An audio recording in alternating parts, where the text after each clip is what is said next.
Hello, welcome everybody, and thank you for joining us for our Seattle Within Reach conversation today. I'm Tammy Morales, City Council member representing District 2, which includes Chinatown International District all the way down the Rainier Valley to Rainier Beach. This series, as you know, is about how we intentionally create well-resourced neighborhoods that are connected, that offer goods and services that people can access without having to get into a car, without having to drive to get the things that they need in their everyday life. The idea here is really to talk about how we get there. So throughout this series, we've been talking with local and national practitioners about how we build healthy neighborhoods that really have essential goods and services within reach of every Seattle home without having to get into a car to do it. So throughout the series, we've been focusing on particular topics. We started with kind of the basics of the comprehensive planning process, which Seattle is engaging in right now. For the next 2 years, we'll be having discussions about what that means. We also talked about social housing. We talked about mobility issues. And throughout this series, which we're doing about once a month, we will be focusing on particular topics. So if there's something that you're interested in that you think we should be addressing, please feel free to send us an email and let us know. Today's topic is about building a shared prosperity and building community wealth. As the representative for the CID and the South End, I know that poverty in this city, as in many cities, is racialized and has really existed in particular neighborhoods in our city through historic disinvestment in urban neighborhoods. Even as downtown, the waterfront, and other parts of the city experience really significant revitalization and reinvestment.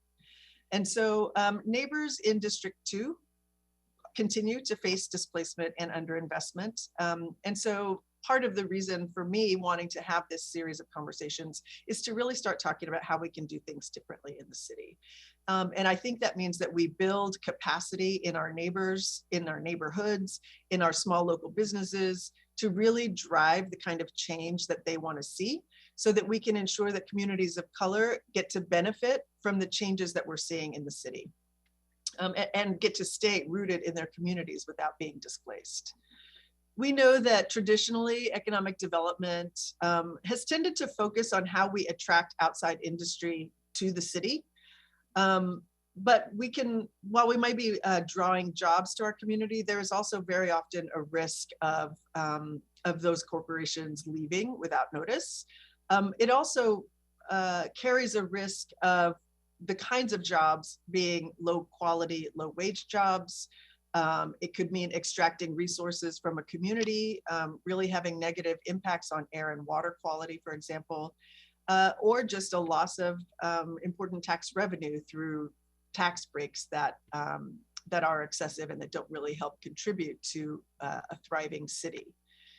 So what we're trying to talk about today is how we avoid that kind of economic development and really build community wealth.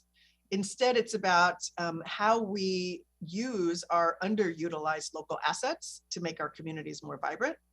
It's about developing assets in such a way that wealth stays in our communities. And our goal is really to focus on how we democratize access to wealth and power and resources so that we create resilient local economies. We want to ensure that young people in our community, artists, caregivers, working class families, seniors are able to stay and able to share in our city's prosperity too. So today we're joined by a couple of folks I'm really excited about to share in this conversation and to have a really interesting discussion. Tracy Hadden is a fellow with the A&T and Robert M. Bass Center for Transformative Placemaking at Brookings Metro. Prior to joining Brookings, Dr. Lowe was a senior data scientist at the Center for Real Estate and Urban Analysis at George Washington University's School of Business, and was previously the director of research at the Rails to Trails Conservancy. Dr. Lowe is a graduate of the DC Public Schools, holds a PhD in city and regional planning from the University of North Carolina at Chapel Hill, And in addition to a research interest in placemaking, Dr. Lowe served 2 years representing Ward 1 on the Mount Rainier City Council in Prince George County, Maryland. So happy to have the other Mount Rainier. The other Mount Rainier. She's currently a member of the board of directors of the Greater Washington. We are also joined by Juguna Gushuru, who is a lab leader at People's Economy Lab, a Seattle-based organization that works to advance the transition to a regenerative economy in Washington state by supporting the development of new economic models and new systems that center and empower Black, Indigenous, people of color. He's passionate about implementing transformative economic development strategies that combat white supremacy and its entrenched legacies of injustice. Jaguna's personal background and extensive experience in banking, consumer protection, and community development make him uniquely suited to serve the needs of Black and Brown neighbors for true economic empowerment.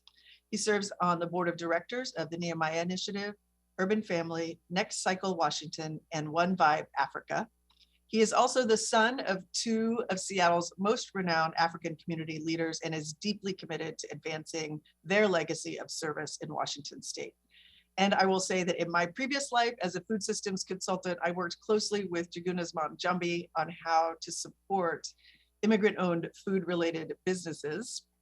So it's wonderful to see you both here. Thank you so much for joining us in this conversation. Thanks for inviting me, Councilmember. Yeah, really happy to have you both here. And just as a reminder, Zoom is a little weird. You know, this isn't a conversation around my kitchen table. I wish it was. So I want to encourage both of you, if you've got comments you want to make, follow-up questions for me or for one another, let's just try to make this as conversational as possible. So to get us started, I have been talking a lot here about community wealth building as a way to really draw the connection between community development and land use, particularly as we start conversations about our comprehensive planning process here. So Tracy, I know in your work you talk about transformative placemaking and how physical solutions alone aren't going to address our economic challenges, that sort of ecosystem of economic challenges. But we are interested in talking about how these things relate to the comprehensive plan. So I think we're talking about the same thing when I talk about community wealth building, when Brookings talks about transformative placemaking. Can you tell us a little bit about that work and what it means for the Brookings Institute? Sure. Yeah, so I think, transformative placemaking is just our sort of $1 million word for it. But, what we're talking about in the big picture here is the fact that we all know that place matters. And we all know that what zip code you're born in, what zip code you live in, what zip code you have your business in, we know that that location makes a difference for your personal success in life. And that this doesn't just have to do with, the bigger picture of your household, like how educated you are, or, what kind of access to capital that you have, but that this environment that you're in, it shapes your possibilities and it shapes your outcomes in ways that are bigger than the personal things that you have control over. And so given that we know that place matters, it's really a problem that in the United States, we have a huge amount of place inequality that we all, that's my kid, we all need and want roughly the same things from our places. But everything is set up in the United States such that only some places are able to get what they need. And what that needs to change. What transformative placemaking is all about at the end of the day is just creating more quality places that work for more people. It's that simple. So how do we do that? How do we, part of what we're talking about here in Seattle is moving away a little bit from, kind of a focus on downtown and few neighborhood commercial districts, toward more, nodes commercial district nodes and really trying to support the idea of, people being able to even work in their neighborhoods. But that does mean a different kind of planning and a different kind of recruitment and attraction of businesses. Like, how do we get there? So, there is no one answer to that question, right? And so I want to address like a couple kind of big picture framing things about what you said. So the first is that I don't think that we get there through like a kind of either or like scarcity mentality of like, we need to like stop investing in downtown and start investing in neighborhoods. It has to be both and we have to do both of those things differently. So we need to ask ourselves, why doesn't downtown work for more people? Who's benefiting from downtown investment? How can we do that better? How can we make downtown investment something that yields great outcomes for neighborhoods? And then similarly, we have to do neighborhood investment differently. We have to say, like, is there a way that we can do this that is, instead of being deficit based and talking about what's wrong with neighborhoods and what they don't have, can we start from what they do have?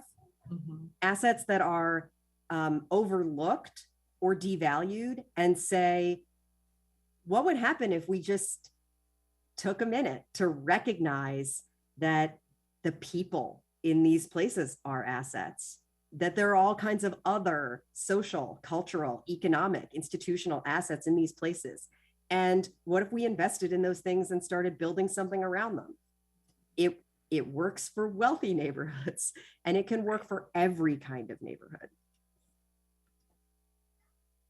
Yeah, I think that definitely really resonates. As Tracy talks about investing in local neighborhoods and communities and community institutions, and recognizing the value that they present. And in a lot of the work we do, a lot of that centers around reframing what the economy is and recognizing the value that's already in community, empowering folks to have the space within this current economy to reimagine, and then really supporting them in doing the work of building new systems and institutions. Because the assumption is like the genius and the value and the assets are there.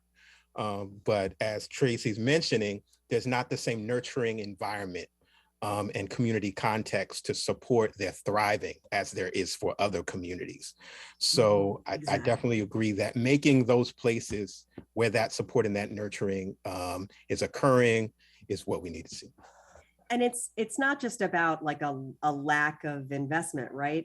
We also, there's some neighborhoods are targeted with predatory and harmful practices. They're coded as risky in ways that may or may not really be data-driven or evidence. Mm-hmm. And we also have to put an end to these kinds of harmful practices, in order to even just start to get close to leveling the playing field. Yeah. So Tracy, part of your work is also around ownership, whether commercial or residential. But your research also points out sort of what you're talking about here, which is that the value of property itself is also racialized and stigmatized based on its location. So, and that is part of what we experience here in Seattle too, in the South End. I know there's, your own research has shown that, Black-owned businesses, property in neighborhoods that are predominantly Black and Brown community members are undervalued. So can you talk a little bit about that, a little bit more about that, and then talk about what some solutions might be? Yeah, sure. So I think many of us who have worked in, majority Black and Brown communities we have looked around, ourselves and seen, things like persistent high vacancy rates or marginal or even like harmful or undesirable land uses. We see these kinds of things, we hear these stories, and, we all have a strong sense like something's going on mm-hmm. here, like what is going on at the market level that is producing these kinds of really disparate outcomes, that you just don't see universally. And so what I did in my most recent research with my colleagues, Jonathan Rothwell and Andre Perry, is we looked at commercial real estate in every MSA in the United States that has at least one majority Black zip code. And we looked at asking rents, and we controlled for every variable under the sun that we could think of that is related to the drivers of asking rents. So, proximity to downtown, condition, age of the building, crime rates, you name it. Like we came up with just every variable under the sun that we could control for. And what we found is that when we hold all those other variables equal, and the only variable that's moving around is the share of the population of a neighborhood that is Black, what we found is that in majority Black neighborhoods and neighborhoods that are at least 50% African-American, we found that retail real estate is undervalued by about 7% across all these zip codes in all these MSAs. And that 7% may sound like a small number, but when you are talking about properties that may be appraised for millions of dollars, this is something that really adds up and that really changes the market dynamics of a place. Well, and even the appraisal itself, we've learned recently, is undervalued, right? Like I don't have the citation, but I know that I've read recently that, places are even appraised differently. I think the article I'm referencing was mostly about homeowners, but the point still holds. Yeah, I mean, we have a lot of different hypotheses about like kind of what's driving this sort of structural bias. Like, part of it could be coming from appraisal bias specifically in the context of commercial property, since the outcome variable that we were looking at in our model is asking rents. We have a more complicated hypothesis that's essentially related to segregation and like, in order for a market to be totally free, that assumes that every actor has perfect information. Right. But when neighborhoods are segregated, you don't know about neighborhoods that aren't like yours. And so that can lead to market inefficiency like devaluation. So, I think there are sort of multiple vectors and types of bias that are all at work at the same time. The issue is that the outcome for neighborhoods of color is this systemic devaluation that has impacts for what it's like to do business there, who else is doing business there, and for the opportunities to create wealth that are in that community. Jaguna, you've been doing lots of really interesting things, particularly in Southeast Seattle. I wonder if you could talk a little bit about both the South Seattle Community Capital Resiliency Project and the work that's happening right now with CORD and the loan fund development, and just sort of respond to what Tracy's talking about, or if these are some possible tools to help us move past that problem. Yes, and so People's Economy Lab was engaged a few years ago to work with 3 local BIPOC-led CDFIs, Rainier Valley Community Development Fund, Ventures, and Homesite, to develop a combined lending, access to capital, and technical assistance capacity building program that would focus on anti-displacement for businesses owned by people of color in Southeast Seattle and South Park. And so we came on to work with those partners to assess where are the barriers to capital, what are the challenges for these community-owned businesses, and where can these 3 CDFIs come together to partner to provide that access to capital and capacity building.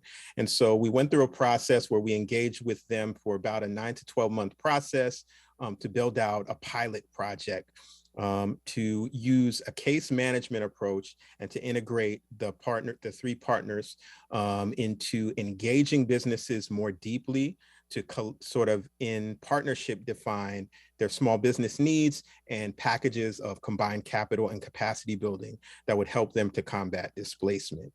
And so we are now in the process of piloting that program with these 3 partners. And we found that although it's still in a testing phase, that it's a more responsive and sort of community-centered way to define how capital and capacity building looks for our businesses, and to provide some sustained support. for them to combat displacement, and for the partners to gather information and experience around the best ways to serve their needs. And so it's an ongoing experiment that we're continuing to conduct with the partners, but so far have seen some good results and have really focused on building the partnership and building sort of the working relationships between these partners and the deeper engagement with the small businesses in community. And so we feel like this will ultimately help to develop a model that can be more responsive and more scaled. And so we're really excited about what we can develop, and we'll continue to do that work through the end of this year. That's great. And then for the work with CORD, are they one of the partners for that as well, or? CORD is not a partner for the CCAP project, but they are an organization that we're helping to build capacity for. CORD stands for Community Owned Resource Development.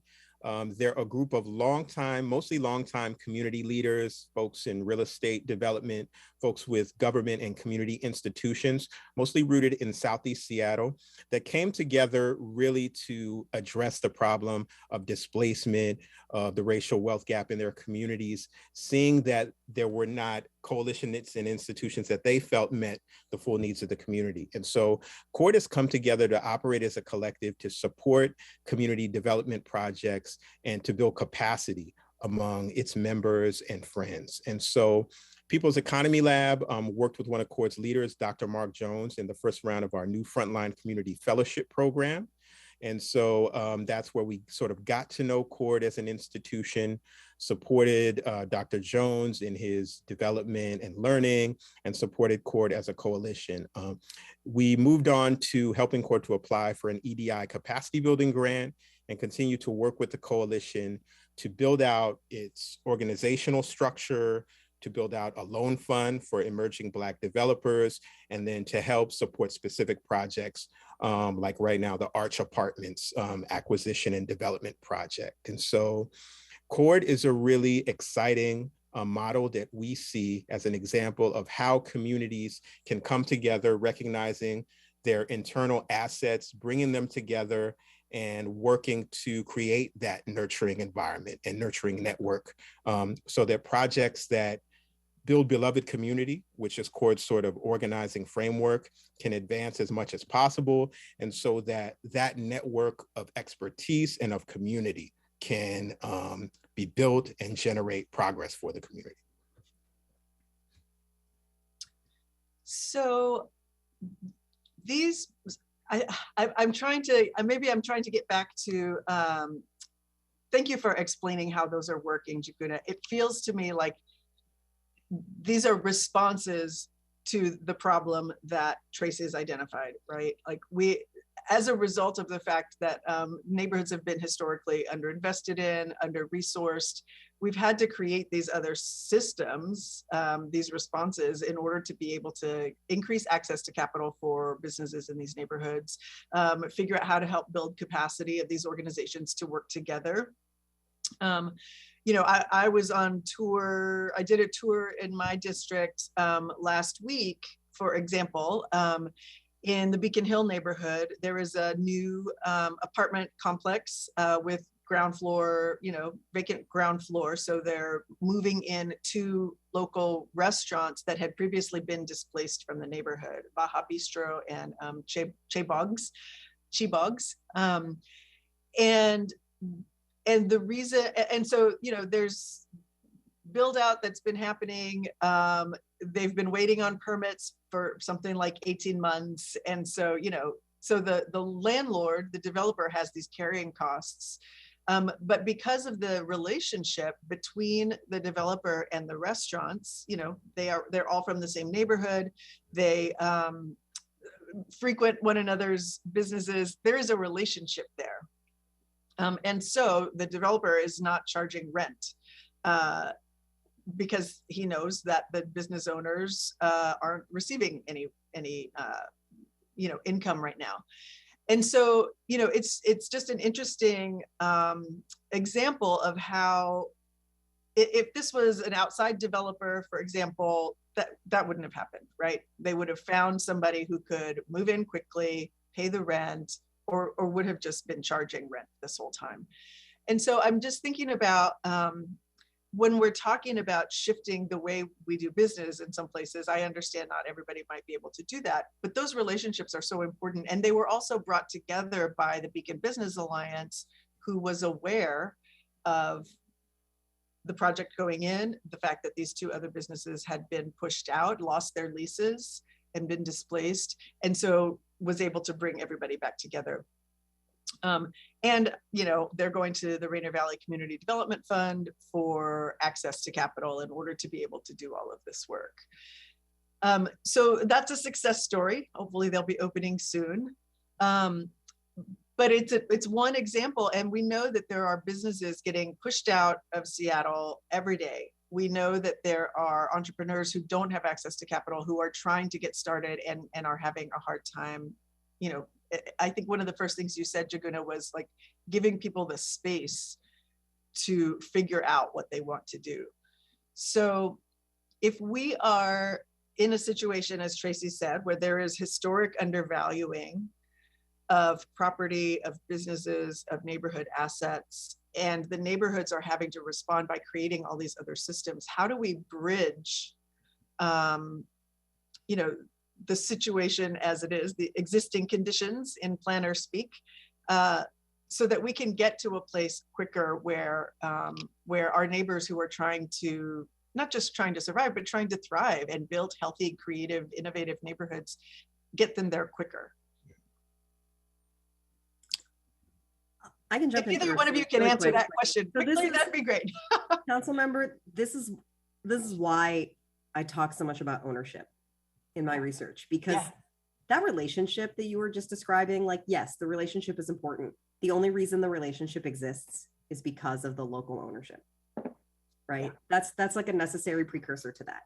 I think we also have to talk about ownership just, because of, I think we will not create a new politics of revitalization, one council member at a time, as important as that is, as you are.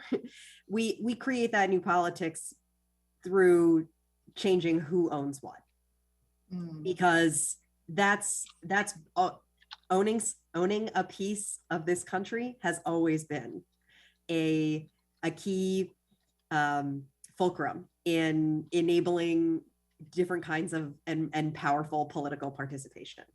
So for all those reasons, it's important, but strictly for what you were describing about different ways of doing business that specifically involve a different distribution of risk and reward between owner and tenant, between builder and community, that describe what Jaguna was talking about when he says capacity, just even have the expertise, the know-how in place to be able to think of a different type of a deal that is feasible. That all of that only becomes possible when ownership is localized, when everyone is in the same place and at the same table. And so, my colleague Andre Perry wrote a book a few years ago called Know Your Price. And in that book, he had a chapter called Buy Back the Block. Mm-hmm. He did not invent that phrase. This is not a new phrase. People have been talking about this for a long time. But in the big picture, we're throwing around all these acronyms, CDFI this, but what all this is about is what Majora Carter calls reclaiming our communities. Mm-hmm. This is about localizing ownership so that we can even begin to start to have these conversations, to build these relationships, to root these new ways of doing business. Yeah, I definitely agree. The focus on ownership is key, and the support of these networks and relationships so that they can thrive and continue. And the folks within the networks can have the capacity to support community members reclaiming ownership and supporting them through deep engagement. A lot of times, because our community members are dealing with a myriad of challenges, even when you get ownership, right? There are a number of challenges you're going to continue to deal with. So we found that the things that have really been special about CORD and about some of our CDFI partners locally are that they invest in that deep engagement. And so I think that if government and other institutional partners can sort of recognize the value that's there and support it, along with supporting reclaiming of community assets, I think funds like the Equitable Development Initiative have been tremendously valuable to community in reclaiming ownership. But communities still need that support, that robust support around them to make the most of that ownership and to deal with the challenges that come with the next phase. So yeah, I think there are a lot of exciting opportunities in our community, a lot of exciting networks of folks that are doing the work sort of underground a little bit that I would love to see recognized more explicitly and invested in.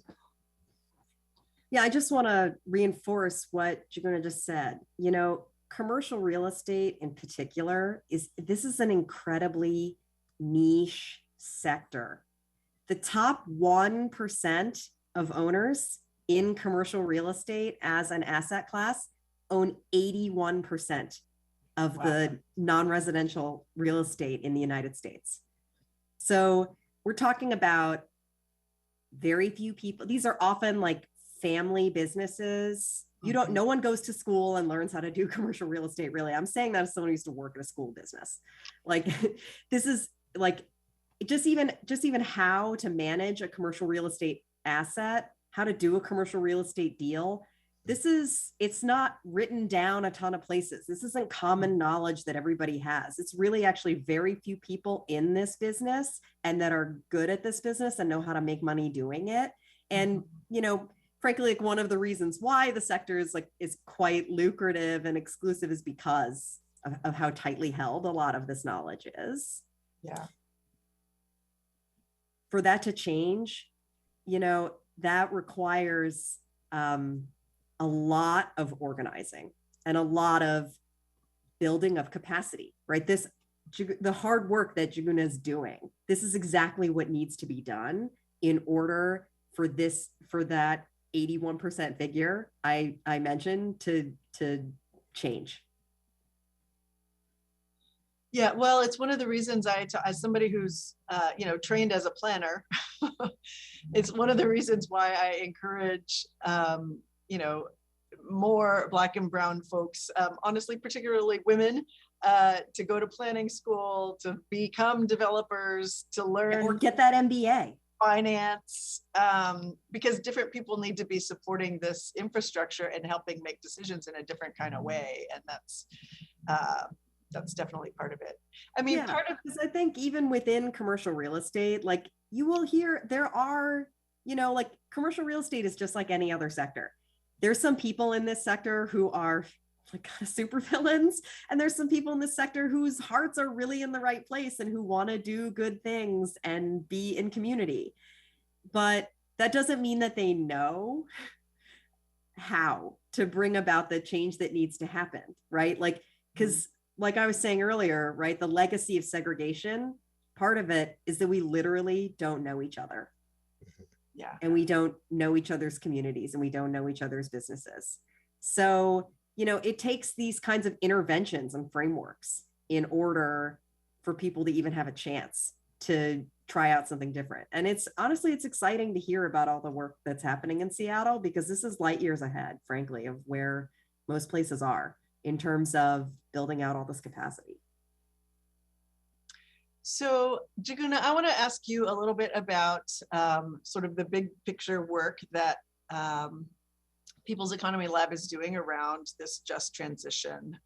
So I think we're in agreement that, the best way to ensure that people of color can stay in Seattle is to increase assets, increase wealth. I think it is important that we do what we can to facilitate community ownership, so that commercial tenants can build ownership within their own building. I like this, in fact, I think there are some folks down in Hillman City who are trying to figure out this buy back the block idea.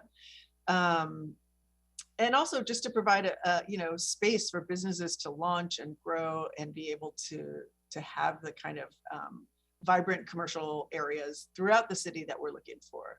So can you talk a little bit about, as a leader in this this movement, what does it mean? How do we think about what a just transition to a regenerative economy, what that means, and what does it look like for us to start moving in that direction? So for us, the Just Transition framework, which was coined by Movement Generation, is a framework for a fair shift to an economy that's ecologically sustainable, socially just, and regenerative of people and planet. And so we see the regenerative economy as an economy whose pillars work towards collective and shared well-being. It's an ultimate vision and a framework that involves a set of principles, processes, and practices to build that economic and political power to make that shift happen. But it recognizes that the fundamental problems of our economy as we see them currently are inbuilt, that the extractive economy is functioning as it should for the enclosure of wealth and power. These are not really problems of the thing, but the thing working as it's designed to work.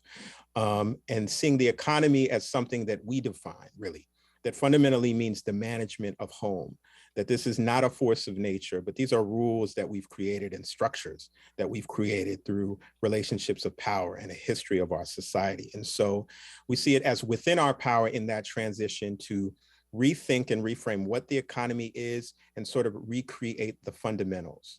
And so that involves really challenging basic ideas about resource extraction, exploitation of labor, and governance, which are key pillars of the economy, and reframing those things. And so we recognize that this is a transformative vision that is in opposition to the economy we have and we have to work within. So it's going to require navigating the contradiction of working within this system where, say, our Black, Indigenous, and people of color in Seattle are struggling to remain in the city, to educate our kids, to feed our families with healthy foods, and have to work within this extractive economy. However, in order to ultimately and fundamentally solve those problems, we have to create a different economy. And so the just transition involves recognizing that explicitly and navigating the contradictions of that. Finding ways to work on building generational wealth for our communities locally through advancing ownership, but also transitioning towards a different model of what ownership looks like.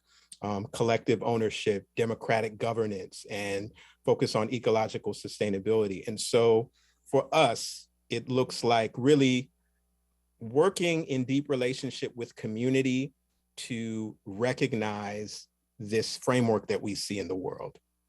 And then to work with them on navigating the contradiction of getting towards the new economy we want to achieve, while working within the extractive economy and society that we're in. And so we address that by really pursuing and finding the leaders we feel like are planting the seeds of this new regenerative economy. Folks like Dr. Mark Jones and Curtis Incord, folks like Ariel Banks of Plant-Based Food Share, folks in our community who are creating the models of what we see as this regenerative economy, and then providing them with funding, networks of support, and that sort of nurturing environment for them to be successful, and then learning about this framework and building upon this framework together and building a movement. And so our focus has been on supporting those leaders in their work, trying to fund and support and really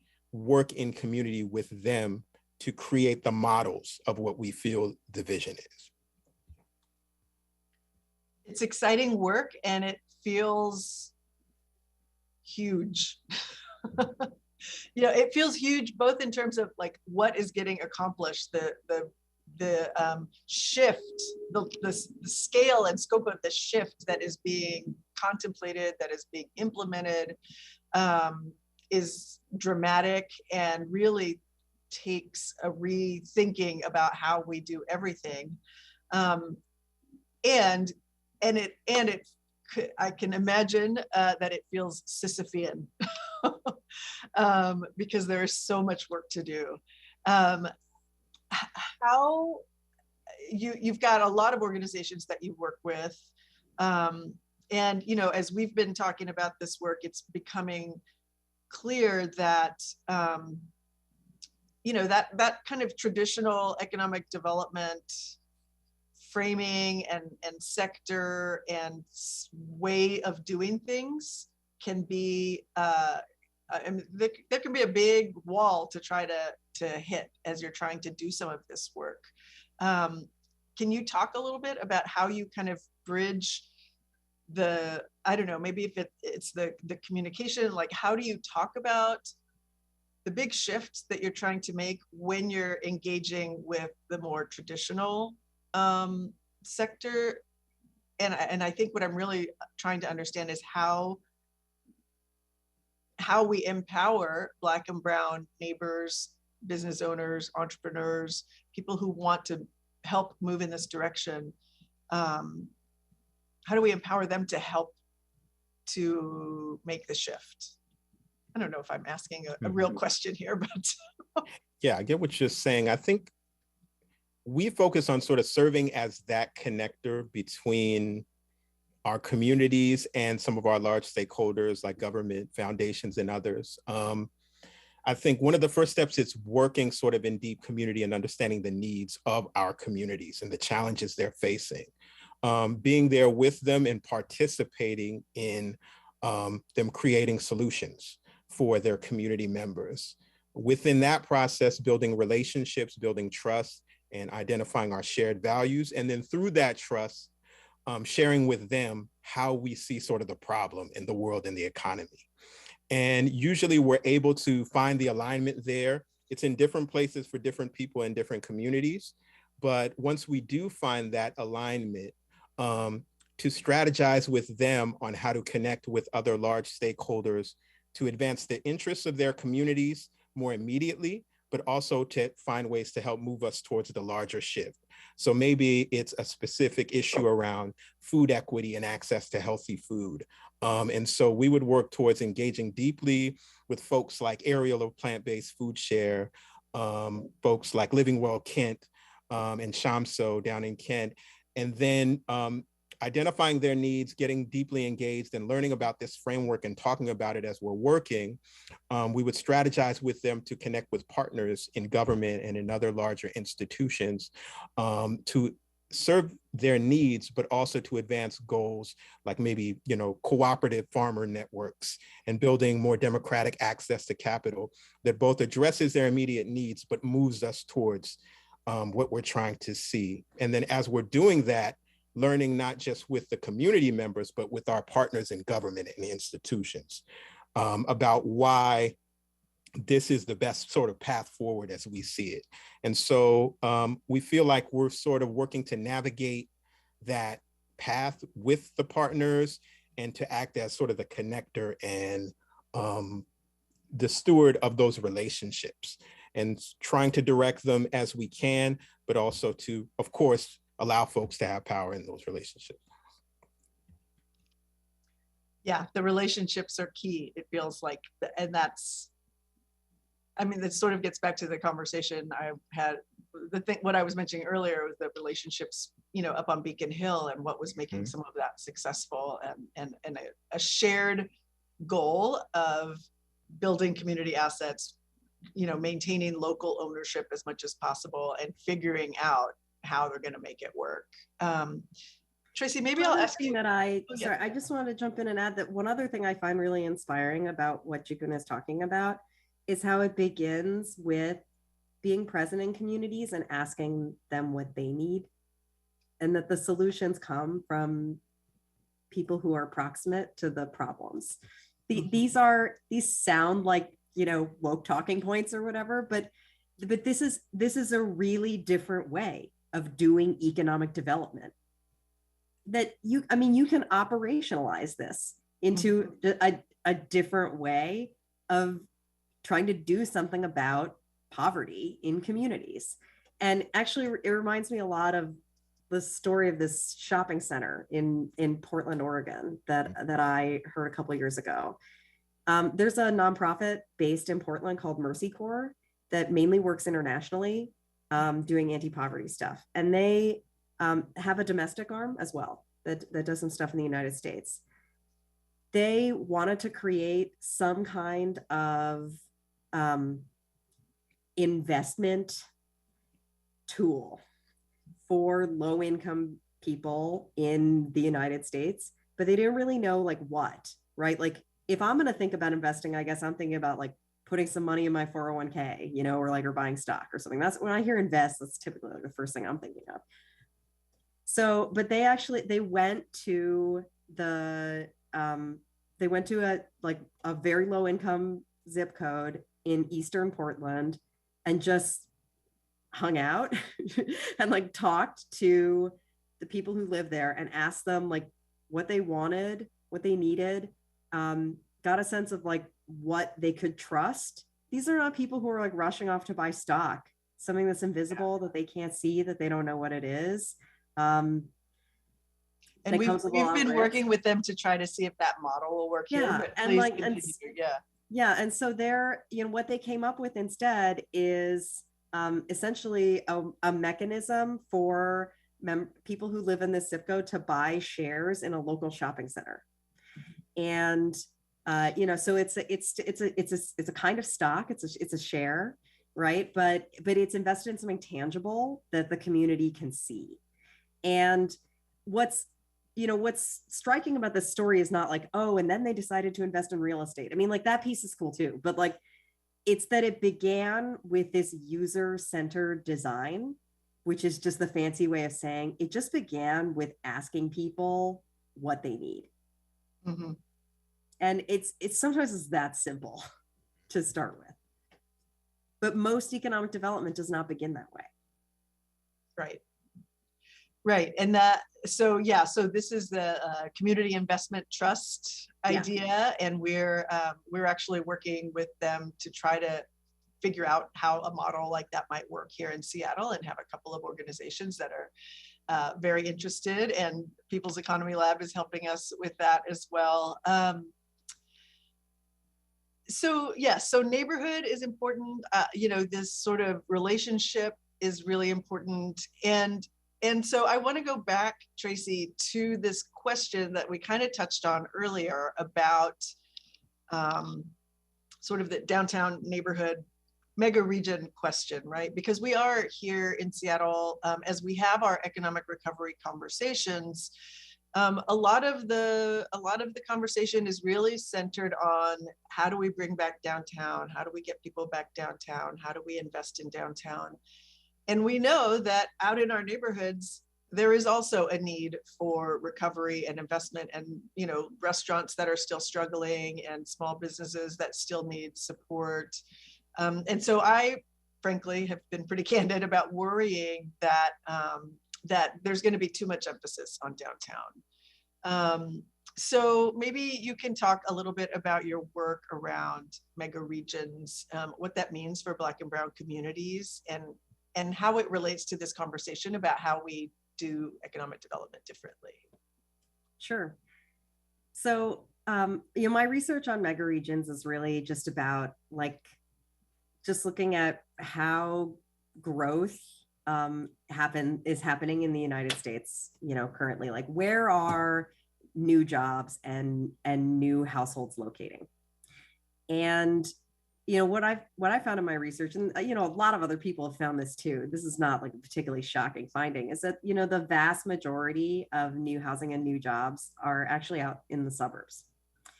And that, you know, as explosive as the growth feels in Seattle, wait till I tell you about all the growth that's happening outside of Seattle. And so this kind of like, you know, sort of explosion in the spatial scale of growth, what that means for historic urban cores is that once, you know, the urban core was a place where there was just a really, really high concentration of assets, of people, of jobs, of infrastructure, of institutions. And now that concentration is dispersing. So that leads to fragmentation, just of all of value, of capacity, of trust, of institutional knowledge. Like it just basically just everything is more spread out. And when things are more spread out, there's a really clear set of winners and losers in terms of how that plays out. And in order for there to be more winners and fewer losers, basically, what's required is kind of an unprecedented level of coordination, across all this fragmentation. It's just really, really hard to do because we're all physically, jurisdictionally, legally further apart than ever. So that's what I found in my research on megaregions. Regions are getting bigger, and it's making it harder it's creating a coordination problem. And you can see this with any one particular issue, whether it's like workforce development, homelessness, healthcare, housing, transportation. This has implications for every sector. So, what it means for Seattle is that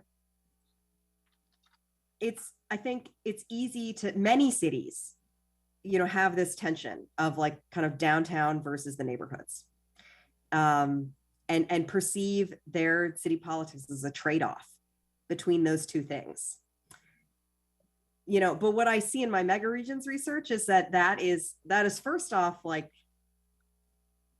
losing sight of this even bigger picture of like the suburbs, who are not co-invested in the well-being of the city, in the well-being of an urban core, the way downtown and its neighborhoods are. So that's one coordination problem that needs to be addressed. But within cities, I think the solution to this is that once again, this comes down to, you could say it's a question of ownership.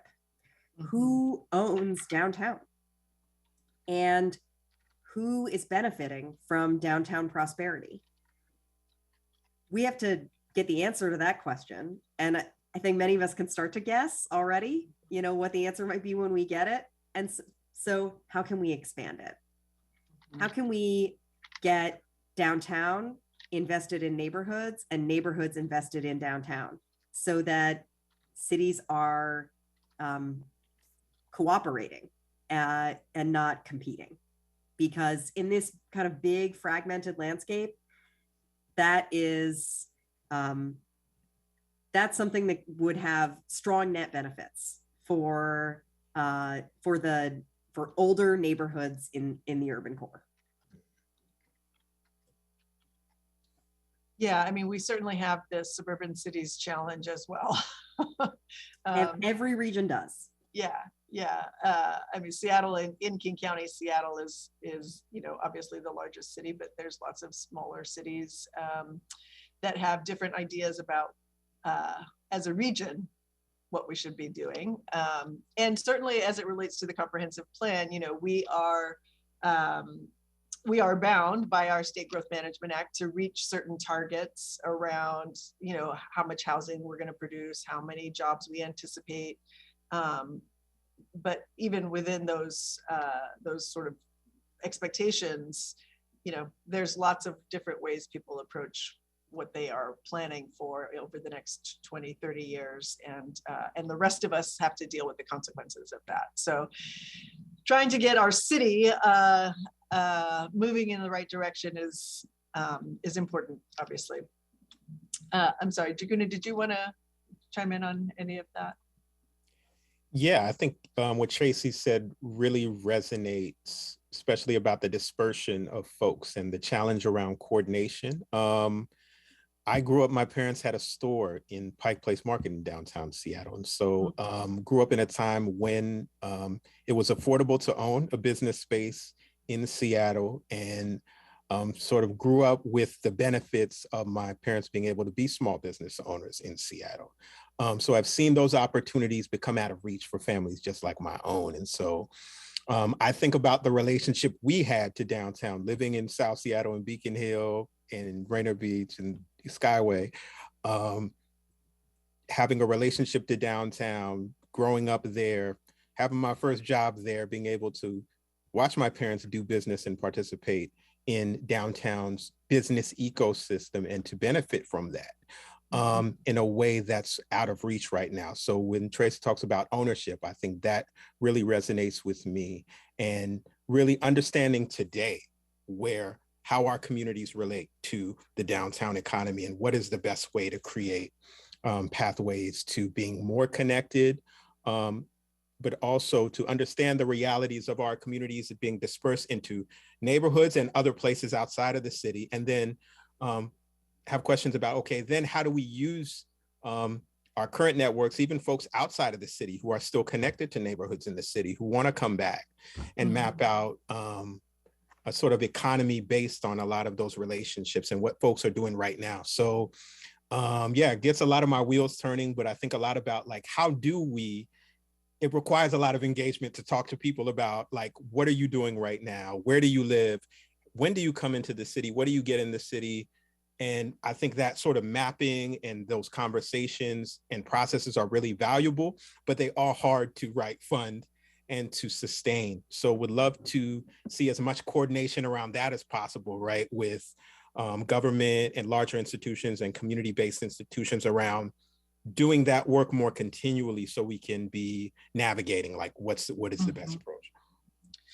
Yeah, I mean, that's getting my wheels spinning too about, you know, what is the role of government in all of this, you know, because there's a lot of work to do. The city can't do it all, but we do have, you know, we have an Office of Economic Development, we have an Office of Planning and Community Development, we have a permitting office, we have an Office of Housing. Like, what should our, I guess, both coordination amongst ourselves be? But to the point you're both making, how do we support, I know you're going to say invest, but how else can we be supporting this idea of really understanding how our neighbors, particularly folks who have already been pushed out of the city, but for many different reasons, you know, including trying to keep their community cohesion, still come back into the city and use city services and shop here. How do we help find those answers so that we can better support the connection between the neighborhoods and the downtown and the way that they both get used? I mean, I think that in addition to the investment, there's facilitating those forums and those forums and relationships where we can communicate about this, like just even talking with Tracy about her research and making connections between People's Economy Lab and Brookings and others, so that we can begin to build these relationships to find where like our sort of approaches align and then collaborate. So I think the city supporting collaboration and then sustaining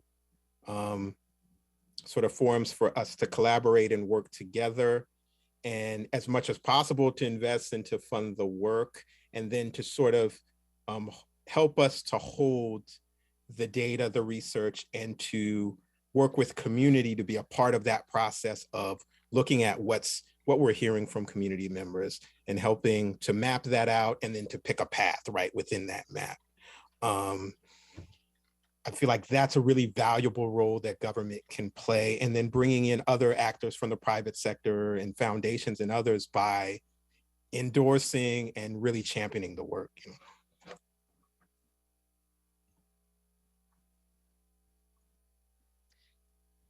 Thank you. As you're talking about, you know, the research and mapping the work and trying to really understand on the ground what kinds of things are happening. I know Tracy is about to begin, it sounds like a cross-country study on I think some of the similar questions. Do you want to talk a little bit about what you're launching soon, Tracy? Yeah, sure. So, I've heard from quite a few cities who are, downtowns are really challenged in this moment, right? Because of the extraordinarily high concentration of office real estate that's found in a typical US downtown, and the kind of multiple major intersecting trends, like telework is just one of kind of multiple trends that are hitting office real estate at the same time and producing a big structural shift in demand.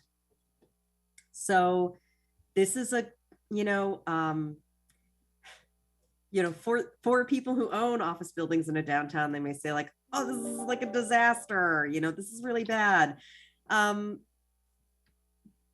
But this is also like a healthy reality check.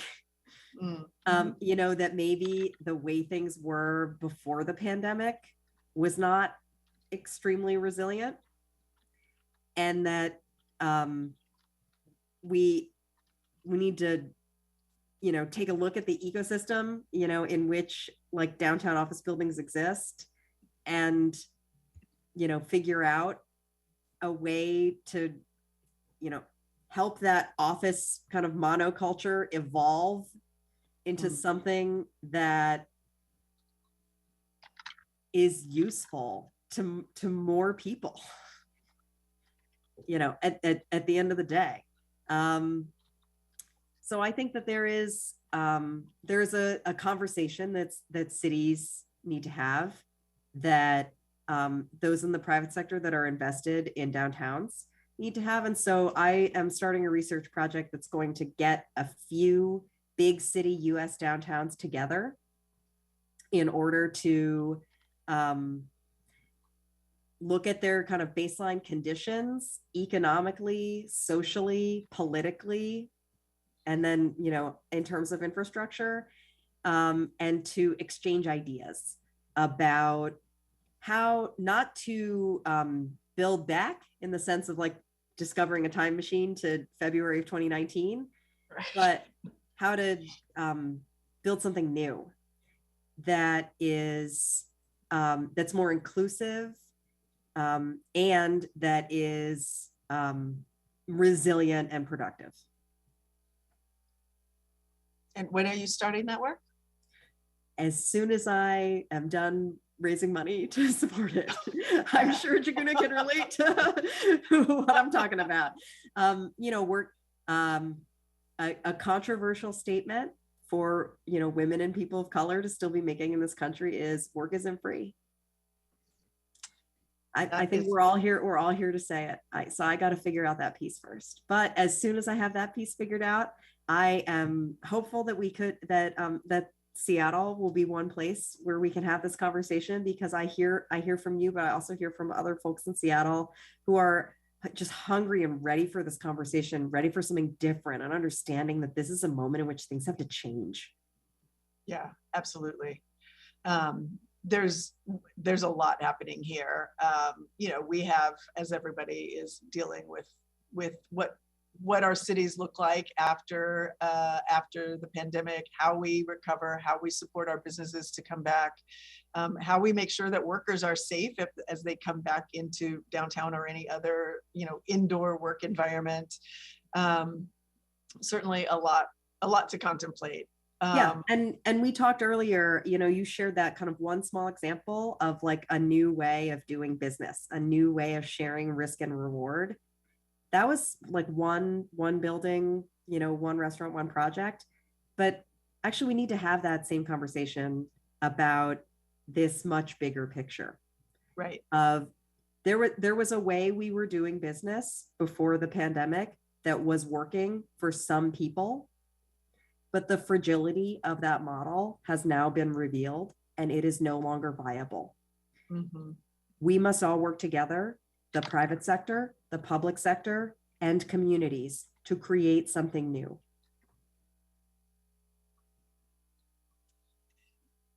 As we have those conversations, I think it's important that we center, as you've sort of been alluding to, and as Jaguna has alluded to as well, you know, my North Star, particularly given the district that I represent, is really to try to close the racial wealth gap. The work that we do is about, you know, my office is, I sort of am guided by three principles in my office when I'm doing policy work or budget work. And those are to repair the harm done to Black and Brown communities, to democratize access to power and resources, and to plan for the seventh generation. And so that's why this work is so exciting to me, because I do think that if we can figure out a shift in how we do economic development, all of those things can start to be addressed. And so I think it's really important that we are, you know, clear and overt about centering the need to reduce the racial wealth gap. And I frankly don't think that we do center that enough, that we don't talk enough about whether it's planning or economic development, that our approaches really need to center how we address the harm done in Black and Brown communities. So I would love to ask both of you how you think in your work, you know, what are some of the takeaways from the work that you've done that decision makers need to know about and that we need to keep in mind as we're trying to shift and make this framework into a new way of doing economic development? I think I'd probably highlight that I think one project that we're working on that aligns really well with those themes is that we're doing a research and analysis project with the Seattle Department of Neighborhoods on BIPOC generational wealth building. And we'll be doing some community participatory research with leading community organizations to really assess the experiences of our community members in communities that experience the racial wealth gap most severely, really identifying their experiences with generational wealth and its different components and their needs around advancing towards sort of closing wealth gaps locally. We've done that in partnership with DON and some other consultants involving an BIPOC generational wealth building roundtable, various community members, leaders, and the interdepartmental team on generational wealth building.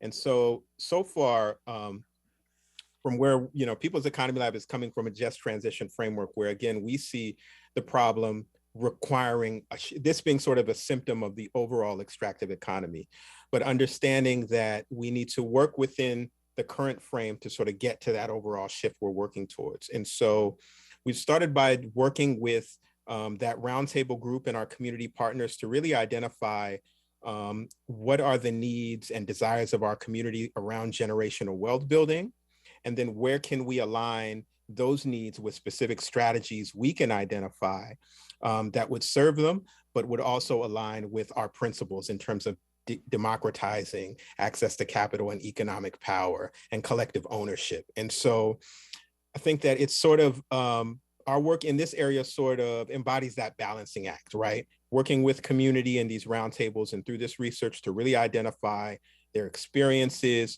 their needs, and what they see as really necessary.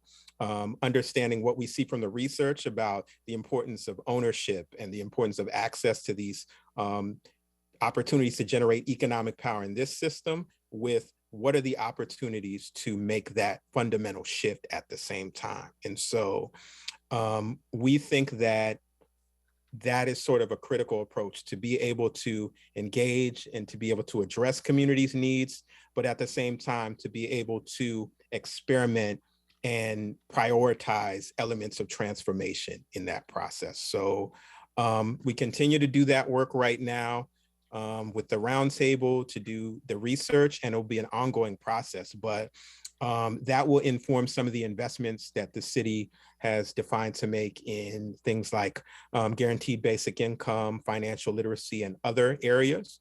And we hope to inject some of that just transition framework into some of those approaches.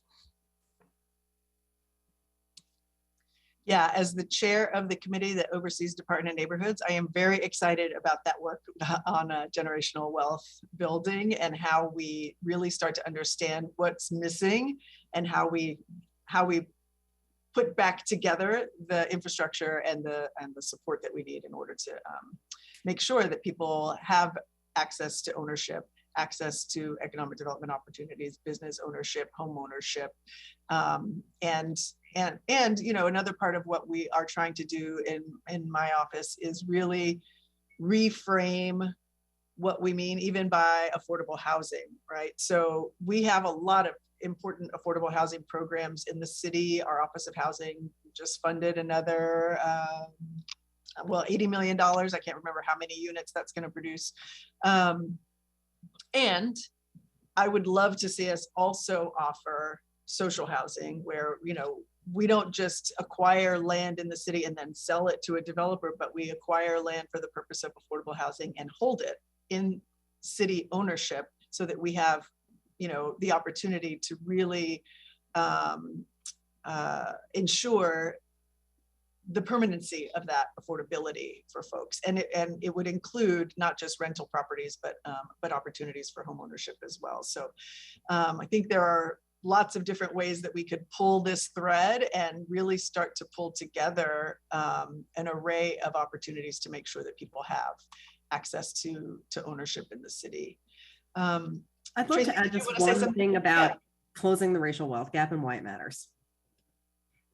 I think you hear that phrase and it doesn't take a rocket scientist to understand why this matters for Black people and people of color, right? Because the idea is that they will get more wealth. But what I'd like to emphasize is that this is actually something that's good for everybody. Inequality is a problem that hurts everyone and that hurts all of society. I am not just talking about politically, how it's tearing our country apart, although that is true. And for that reason alone, I think that there is an imperative in this moment to address inequality.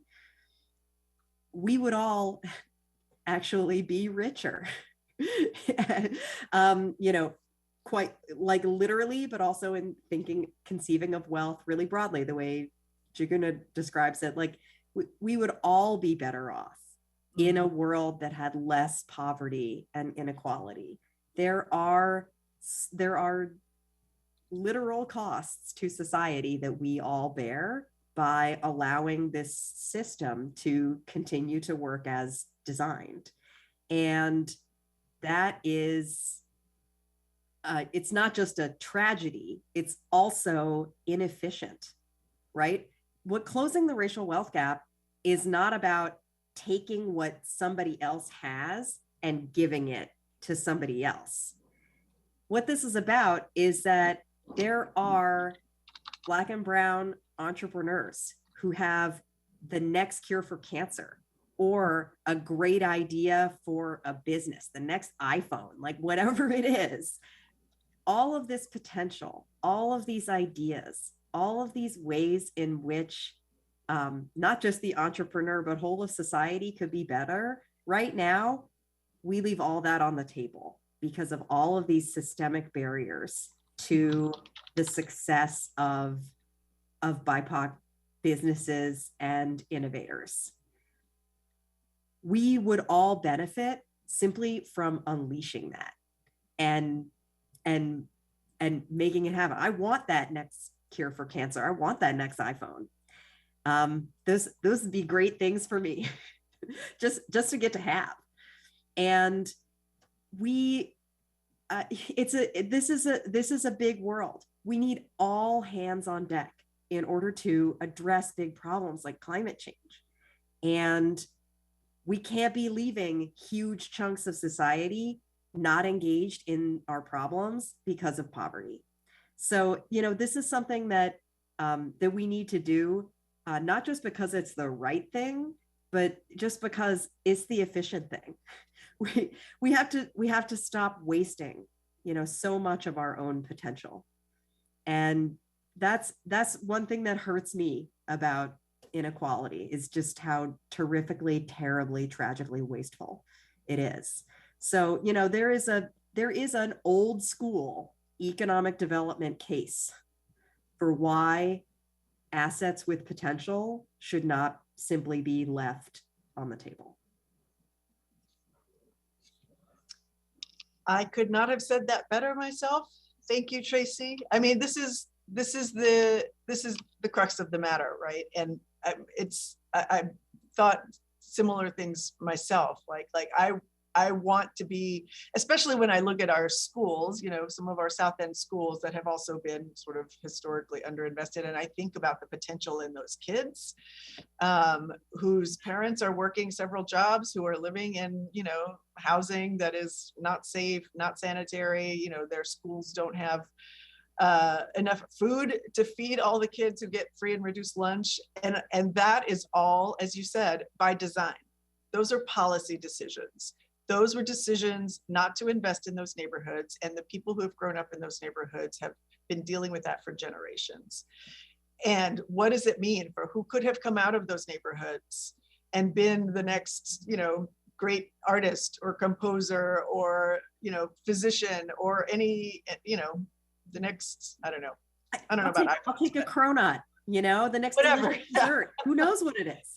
Yeah, and so you know, that is the issue. We need to make sure that everyone in this city has access to the things that they need to thrive, and that's what we're trying to do. And that's really the point of these conversations, whether we're talking about economic development or housing or transit, because these are all components.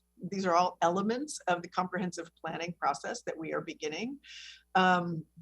And so I want people to understand, as we're talking about the comprehensive plan for the next 2 years, what does that really mean? This is what it means.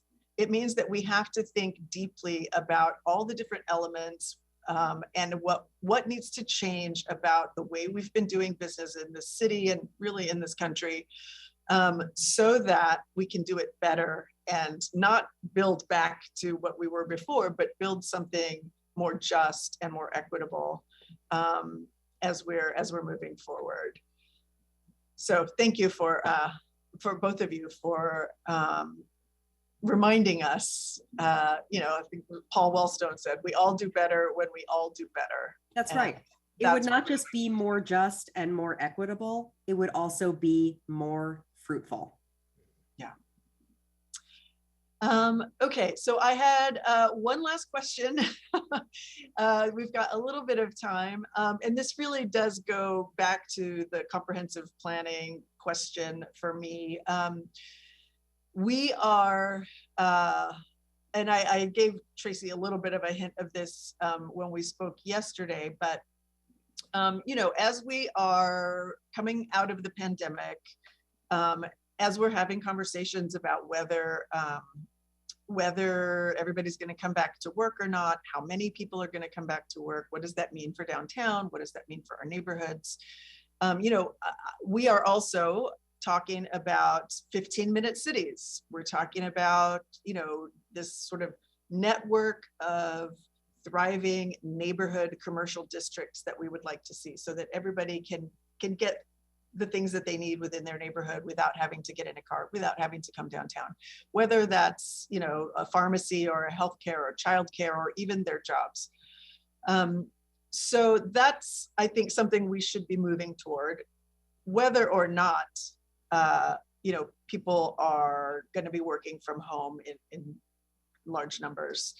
But it has raised an interesting question from some about, if that's how we're moving, if that's the direction we're moving, more people will be at home, then why bother to invest in transit? Why bother, you know, why are we building so much light rail? Why are we worried about increasing bus service? And so I would love your reactions to this question of, you know, why does it matter? If we are building, you know, thriving neighborhoods where everybody can live and work in their neighborhood, why bother investing in transit and public transportation? So I'm on the board of my region's transit authority, and this is a question I'm really passionate about, but I'm going to try to answer this real quick so that you can weigh in too. Okay. I love the vision of a 15-minute city. At Brookings, we talk about this. The word we like to use to talk about it is like the power of proximity. That it's just, life is just easier when stuff is close. It's easier, it's better. There's a whole host of reasons. So proximity does have a lot of power. And I absolutely believe that you increase people's quality of life when you bring them into proximity with the things that they need. And so let's do it. Absolutely. I'm totally sold. So now let's say, okay, yeah, I am now able to simply walk, for example, for 90% of what I need. It's a life within walking distance. Wonderful. I'm blessed to live in this type of neighborhood now.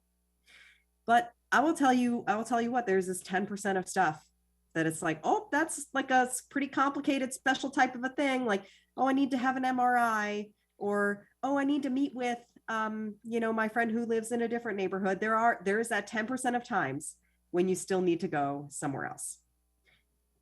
Am I supposed to have a car that has just sat there and done nothing for 90% of my life so that I can take that last 10% of trips? I have to pay all that just so I can take that last 10% of trips? Where is this car stored? How am I supposed to cover that overhead in terms of the machine itself, the insurance? That is simply not efficient. So, even in like this paradise of the 15-minute city, there is a need to move between neighborhoods. There is a need for a regional mobility solution. And what is efficient is for that to be a shared solution. And that's transit. So, exactly what transit looks like, how the network is designed, what the level of service is. We have a historic transit model that's oriented around serving the journey to and from work of office workers in the downtown. That is one type of traveler making one type of trip. So, this vision of connected 15-minute cities is this is more kinds of travelers taking more kinds of trips, to and from more destinations. But that I don't think that rules out the possibility that transit can serve those trips. It's just that the network and the level of service within that network will look somewhat different. But the big picture is that even once everything is within walking distance, all that means is like all that time that you used to spend traveling to do the 90% of life that's now close, that just frees up. Time to bop around and do other things and enjoy life more. Demand for mobility is not the same as demand for food or whatever. I need to eat, and then when I'm full, I'm good. But it's such a big world full of so many people and places. I can never see and touch enough of it. So people have very, very elastic demand for mobility. And if there's more of it, people want more of it. And, I think that understanding that already before the pandemic, the vast majority of travel in the United States was non-work travel. And that even though that was already a big majority of travel, was also the fastest growing category of travel.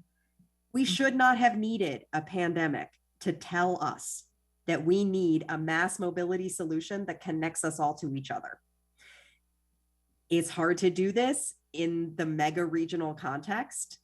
So we're feeling our way towards something new, towards it's some 15-minute, a network of 15-minute neighborhoods. In my research, we call these activity centers, to creating these new, creating a region that's built around a network of these new kinds of places. We can do it. It's just a little bit different from the old model. Yeah, I think that really resonates. Similar to Tracy, I really do support these 15-minute communities and would love to see those advances. But yeah, definitely agree that different kinds of movement are going to occur, and public transit is of tremendous value. And, the ecological value there of reducing are driving is something that should be prioritized. And as I'm listening to her, I'm thinking about how sort of creating these different types of communities requires a reframing, right, of how we think of communities and how we think of how travel is valuable. And I think about the social connections that travel enables between these different neighborhoods. That's of tremendous value.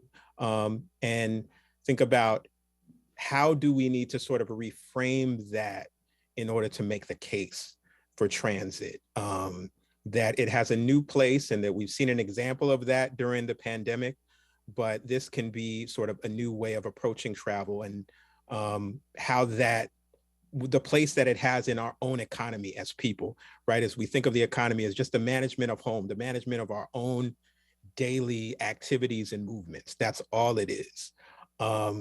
How does that look differently in a world where you don't have to go all the way over there to work or to sustain yourselves? And as individuals, how can that create more value for us, right? If I'm using less time traveling to work and I can go see things that inspire me and see people that I love. At the same time, I can save this planet a little bit of CO2. Right. How is that a new valuable approach to travel? And how can we create that? That is something we can create. And so I think these conversations and having that ability to imagine and sort of free ourselves from being locked into a paradigm of having to go downtown for work, having to think of travel like this, is really empowering. And so I think of just how we can do that with more of our community members, and then connect with folks to make decisions to make those things real. Yeah, I'm really thinking a lot. So I also sit on the King County Board of Health, and we are discussing, just yesterday, we were just talking about the county's climate and health initiative, and there's a lot of conversation happening around the public health impacts of the need to, get people out of their cars. As a region, we're talking about regional plans for maybe not walkable cities or walkable neighborhoods in some of our suburban cities, but certainly talking about the need to invest in more bike lanes and more sidewalk infrastructure, if for no other reason than to get people more opportunity for recreation, because that is good for public health. In addition to, reducing carbon emissions and in the district I represent, which does have some air quality issues, that's also connected to incidents of asthma and other health issues. So lots of different reasons why even with our hope to move toward a network of walkable neighborhoods, we will still need a way for people to get around that is efficient and clean and hopefully more reliable than sitting in traffic for several hours, as some of us must do once in a while. Well, we are just about out of time. So Tracy and Jaguna, I want to thank you so much for being here, for sharing your wisdom, your experience, your research, the things that you're working on here in Seattle with community. And our office has been working with People's Economy Lab on a couple of different things. So I'm really excited about the opportunity to continue collaborating with you, and really look forward to Tracy, if you are able to come to Seattle soon, hope we can, maybe convene everybody together and start doing some of this work locally. That would be great. I sure hope so. So I want to thank folks who are joining us today. We are, as I said, always looking for suggestions for other topics. We are going to take a break with the Seattle Within Reach conversation for August. But if you have some ideas of what you might want us to talk about for the September episode, please do let us know. You can send comments, questions, suggestions to Evelyn Chow on my staff. You can also follow the Seattle Within Reach conversations on social media. If you want to watch this segment again, or you want to share it with somebody, you will be able to find it on my council website, which is seattle.gov/council/Morales. And I already said that we'll be taking a break in August, but come back in September for another episode of Seattle Within Reach. Thanks again to Tracy and Jaguna for being here with us. It was a great conversation, and really look forward to continuing to work with you and talking with you again. That's all we have today, everybody. Thanks so much for joining us, and we will see you next time.